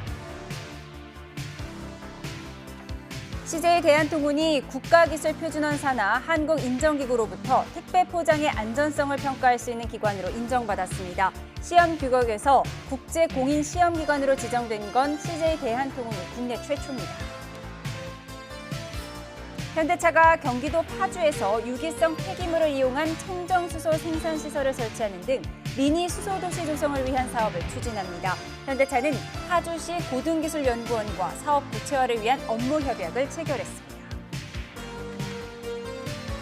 한화그룹이 시각장애인을 위한 2025년 점자 달력을 제작해 무료 배포에 나섭니다. 한화그룹은 오늘부터 다음 달 10일까지 한화 점자 달력 사무국에서 달력 배부를 신청할 수 있다고 밝혔습니다. 이마트가 사막화 위기를 겪는 몽골에서 나무 심기 활동에 나섰습니다. 이마트는 앞으로 5년 동안 4.4헥타르 부지에 나무 15,000그루를 심는다는 계획입니다.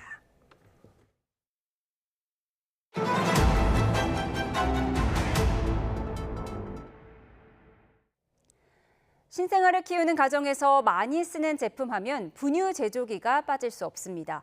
시중에서 많이 쓰는 분유 제조기 제품들을 비교했더니 성능과 가격 면에서 큰 차이를 보였습니다. 황보혜경 기자의 보도입니다. 버튼만 누르면 자동으로 분유를 타줘 신생아 필수 육아용품으로 자리 잡은 분유 제조기입니다. 한국소비자원이 6개 분유 제조기의 분유 제조 농도와 온도 정확성 등을 시험 평가했습니다. 우선 분유 농도가 너무 진하면 신생아가 변비에 걸릴 수 있어 국내 주요 분유 제조사들은 조유 농도를 14%로 권장하고 있습니다. 6개 제품 가운데 국산 버들과 미국 브랜드 베이비 브레짜 등 2개 제품이 권장 농도 대비 1%포인트 이내의 편차를 보여 상대적으로 우수했습니다. 이들 두 제품은 온도 정확성 시험에서도 설정 온도보다 1도씨 이내 차이를 보였습니다. 분유 제조 시간은 국산 베베러브 제품이 단계별로 11초에서 18초가 걸려 가장 짧았고 버들은 이보다 최대 2분이 더 걸렸습니다. 신생아에게 배앓이를 유발할 수 있는 분유 거품은 6개 제품 가운데 국산 눈누 제품에서만 발생했습니다. 가격은 제품별로 최대 3.8배 차이 났는데 베이비 브레짜가 30만 원가량으로 가격 대비 성능이 우수한 제품으로 꼽혔습니다. 지방이나 유당 성분이 들어있는 분유는 세균 번식 우려가 있기 때문에 제품을 세척할 때도 주의해야 합니다. 분유 제조기를 청소할 때에는 과탄산소다나 베이킹소다 등 산성 세제를 이용해서 세척하지 않는 것이 좋습니다. 조사 대상 제품들에 대한 자세한 시험 평가 결과는 소비자24 누리집에서 확인할 수 있습니다. YTN 황보혜경입니다. 목성의 위성에 생명체가 살 수 있는지 조사할 미 항공우주국 나사의 무인 탐사선 유로파 클리퍼가 발사됐습니다. 이 탐사선은 오는 2030년부터 목성의 위성 주변을 근접 비행하며 생명체 존재 가능성을 면밀하게 조사할 예정입니다. 김지영 기자입니다. 5, 4, 3, 2, 1, ignition. And liftoff. 미 항공우주국 나사의 무인 탐사선 유로파 클리퍼가 힘차게 발사대를 출발해 목성을 향한 긴 여정을 시작했습니다. 우리 시간 오늘 새벽 미국 케네디 우주센터에서 발사된 탐사선은 로켓과 분리 후 자체 비행을 시작했고 교신에도 성공했습니다. 이후 화성과 지구 주위를 돌며 서서히 속도를 높여 5년 반 동안 약 29억 킬로미터를 날아가 오는 2030년 4월 목성 궤도에 진입할 예정입니다. 먼 거리 항해를 위해 태양광 패널 크기만 30m가 넘는 등 나사의 역대 행성 탐사선 중 최대 크기를 자랑합니다. Another challenge is having a solar-powered mission at Jupiter. We had to build these giant solar panels to capture the small amount of sunlight at Jupiter to power the spacecraft. 유로파 클리퍼의 핵심 임무는 목성의 위성 유로파가 생명체가 살 수 있는 조건을 갖췄는지 자세히 살피는 것. 가장 가까이 갈 수 있는 거리인 표면 위 25km 고도에서 근접 비행하며 위성의 거의 전체를 스캔해 지도화할 계획입니다. Given everything that we've really learned about necessary conditions for life, Clipper is going to tell us if Europa has all of these ingredients for life. 과학자들은 유로파 표면의 두꺼운 얼음층 아래에 염도가 있는 바다가 존재해 생명체가 서식할 만한 환경을 갖췄을 것으로 추정합니다. 특히 생명체의 필수 구성 요소인 유기화합물이 존재할 수 있다고 보고 있어 유로파 클리퍼가 지구 밖 생명체 탐사에 새로운 장을 열 수 있을지 주목됩니다. YTN 김지영입니다.